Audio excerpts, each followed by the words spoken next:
Welcome back to Patreon. Thank you for hanging on. Thank you for waiting. I know it's been probably a week or so since we've done a video. This one's going to be real important because this is going to put some pieces together with the George Floyd thing. And watching the videotape and listening to how things are being talked about way back when it was all in the mainstream consciousness, I knew something had to be up. There's no way 4 cops just decide one day, hey, you know what? You know what would make our day great? You know what would make this shift perfect? Is if we went out and just randomly killed somebody. You see, that's what they're charging, because that's what murder is. Murder is intent. And there's no intent, and now it's come out.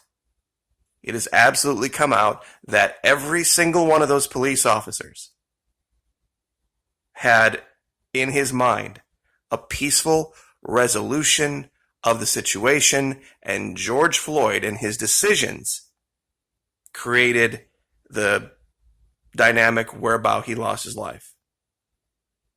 There's going to be no way these guys go down for murder. They might have had an outside chance at reckless homicide for one guy, maybe, but that's out the window now. Real quick, though. I've asked this question of this particular audience before, but I'm going to ask it again. Do you want to win, or do you want to feel good about winning? Because that's what it's about.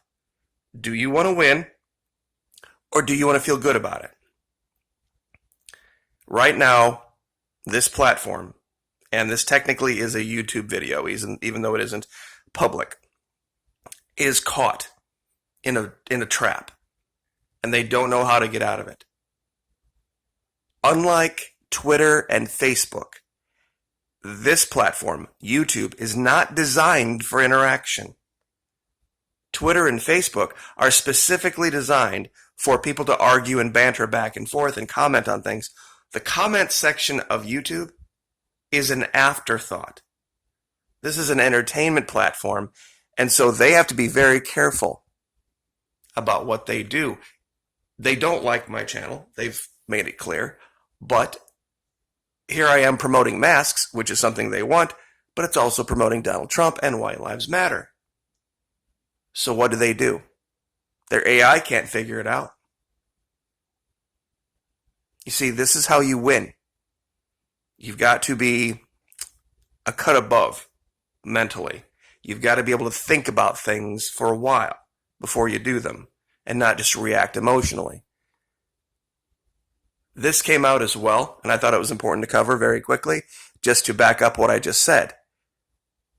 Somebody who works at Twitter finally got sick of it and screenshotted something that proves Twitter's been lying. They have a literal button on their internal tools that allows them to just take a post and make sure nobody sees it. Trends blacklist right here. No matter how popular it is, no matter how many people are looking at it, it'll never end up trending. But One America News Network, and this is more proof of what I just said, has released a video 22 hours ago as of this moment that shows clearly, even with a partial release of the transcripts, that there is absolutely no basis whatsoever for a murder charge for any of these guys. And I want you guys to go here to youtube.com /OANN/videos, or just type in OAN network and you'll find it. If you look at their videos, and I have these set by most recent, you can see that YouTube heavily throttles their view counts. 2,000 views, 1.9, 1.3, 1.5, 1.1. But if you go back to 22 hours ago, 128,000 views. You see, their ability to throttle is limited. Just like their ability to convince you that your money doesn't matter is limited. If people went to what's called Cloud, KLOWD TV, and signed up, it would be a game changer in this country. You have OAN. You have all sorts of other great pro-American, pro-Trump channels. 88 of them. I signed up this morning. And they are trying to bury this movement. There's all sorts of indicators out now. A poll in Pennsylvania that shows that 53% of people out there believe that there are secret Trump voters. Guys, it's going to be a landslide, and they are trying to avoid it as much as they can right now by putting out fake polls that show Biden up 15. But let's get to the meat of it. I know I had a lot of distraction stuff there. We're 5 minutes in. All right, here we go. We're 4 seconds in. We're going to play this through. It's a 3-minute and 56-second video. And we're going to break down all of the incredible information released uniquely by OAN here. Concerns over the official cause of his death. One America's Christian Rose looks into the matter. I want to lay on the ground. I want to lay on the ground. I want to lay on the ground. Lane says, you're getting in the squad car. Floyd, I want to lay on the ground. I'm going down. I'm going down. I'm going down. Okay, now that was a CNN report. That takes away the idea that the 4 officers threw him on the ground. He chose, against the will of the officers, to go to the ground, which was part of his spiral. He was ODing, combination of meth, fentanyl, marijuana. It's called goofballing, apparently. This is the biggest indicator that there was no intent on the part of the police officers to do any harm to this man. They wanted him in the back of the squad car. They did not want him on the ground. That was his choice. New details emerge in ongoing investigation of the death of George Floyd during his arrest in Minneapolis on May the 25th. Last week, investigators released the transcripts of officers Thomas Lane and J. Alexander King's body cam footage. While the actual videos have yet to be released, Officer Lane's attorney says transcripts show his client was following police protocol and did nothing wrong. George Floyd had resisted being handcuffed, and he had resisted going into the back of the squad car. While he was resisting going into the squad car, he also said then, I can't breathe. Really? So he must have had a knee on his neck while he was standing up. Oh yeah, that's right. You see, there was a very good reason he couldn't breathe. And they're going to tell it here in a minute. He claimed he had claustrophobia. The transcripts show the officers asked Floyd to put his hands up at least 13 times, to which Floyd was not reacting adequately and saying he was sorry instead. Also in the car was Floyd's friend, who was telling him to put his hands up as well. But Floyd was hardly responsive, prompting Officer Lane to briefly pull a gun on him. Well, because he did not show his hands. Once he put his hands on his steering wheel, he put the gun in his holster. Why did he do that? Because now his hands were shown. They're on the steering wheel. Transcripts also show Floyd was completely disoriented, as if he didn't understand what was going on. The store clerk, who called police after allegedly being given a fake $20 bill by Floyd, claimed at the scene Floyd may have been drunk. But it turned out... Okay, so we have an independent party corroborating that we have a man not behaving normally. They pull the man over. He refuses to comply with police. He appears to be disoriented. He's in the driver's seat of a car. So at that point, forget the fake $20 bill. They have a better reason to detain the man. Because he is an imminent threat to the safety and well-being of everybody on the road. I haven't heard anybody talk about this. About how he could have driven 800 meters down the road and killed somebody, given the condition he was in.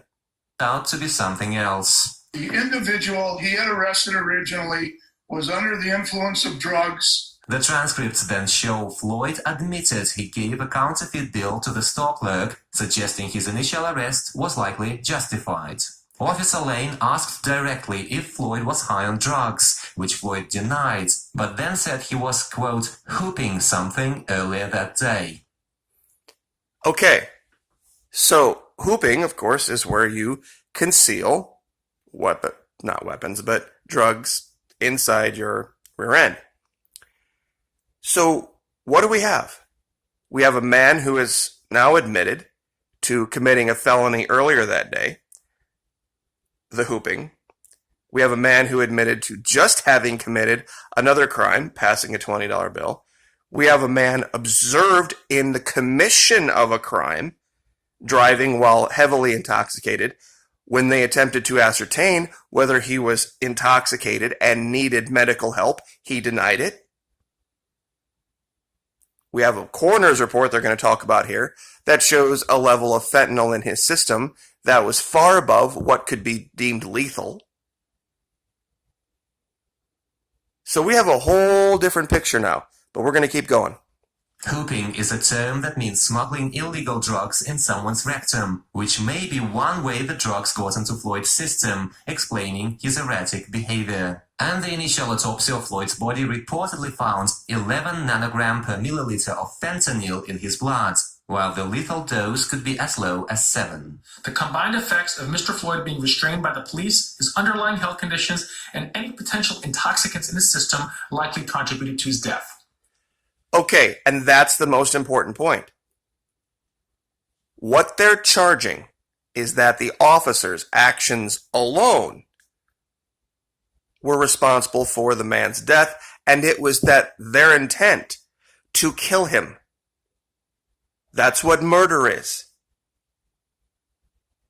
Intent to kill, or intent to commit an act where you know whereby that act could cause death. They had no idea that this man had earlier in the day hooped fentanyl, probably poorly, and it had leached into his system, and that he had taken marijuana, and that he had taken methamphetamine, and that he was in a spiral at that moment. They knew something was going on, but why were they physically having to restrain the man? Because the man, when asked multiple times to just sit in the back of a squad car, refused to, and on his own, of his own volition, by his own desire, went to the ground. In addition, autopsy found marijuana and methamphetamine in Floyd's system, which may explain his paranoia frenzy and struggle walking, while officers Lane and King tried to put him on the police car. Amid that struggle, transcripts show Officer Derek Chauvin arrives at the scene. Chauvin then told Floyd if he couldn't breathe, then how was he able to talk and scream, as it, quote, takes a lot of oxygen to do that. And some experts tend to somewhat agree. You don't know how much pressure was being applied to that trachea. We know that because George was talking at least some of the time. You can conclude that he did not have total tracheal occlusion for the entire duration of the knee being on the neck. The transcripts raise a lot more questions, which may point to exculpatory evidence for police officers there. But the complexity of issues behind Floyd's death will likely produce a lengthy battle in court going forward. Christian? I honestly don't think so, because they've overreached here with the murder charge. I don't think this is going to be a lengthy battle at all. Not for a jury, not for a judge. No chance. Murder. Murder requires somebody to believe what they're doing will cause death, and there are so many other factors now. The man's refusal to comply with orders, the man's desire of his own volition to go to the ground, his cocktail of drugs. And I know people say history shouldn't matter, but we're talking about a 5-timer. A 5-timer. Twice for armed robbery, 3 times for cocaine. Left Texas because they were sick of his shit there, and he went up to Minnesota, continued his ways there, smuggling drugs, passing fake notes. There's no way this ends in murder. No way. 0 chance. And they're trying to hide this. They are absolutely trying to hide this. How do we know this? 128,379 views for this. July 15, 2020. Okay? Now, let me show you something else. There's this channel out there called Chubby EMU. 1.48 million subscribers, 750,000 views. This goes back to 11 June, where they attempt to explain away all of this exculpatory evidence. And in this video, This guy uses might, maybe, could, possibly in the context of him being a trained doctor, trying to pre-defeat this argument, not understanding and not even acknowledging the fact that it couldn't be murder. It couldn't possibly be murder. Even in the video, he says there's no way anyone could have known any of this, even though the officers tried to ascertain. This is a slam dunk. This isn't even close. Not even close. So I guess the next question will be, should the white community get reparations? Should the businesses that were destroyed get reparations? Should the family of the loved ones that have died in the protests get reparations? That would be my question. And I guess we'll just leave that there before I probably say something they'll kick me off of the internet for. Like, share, subscribe.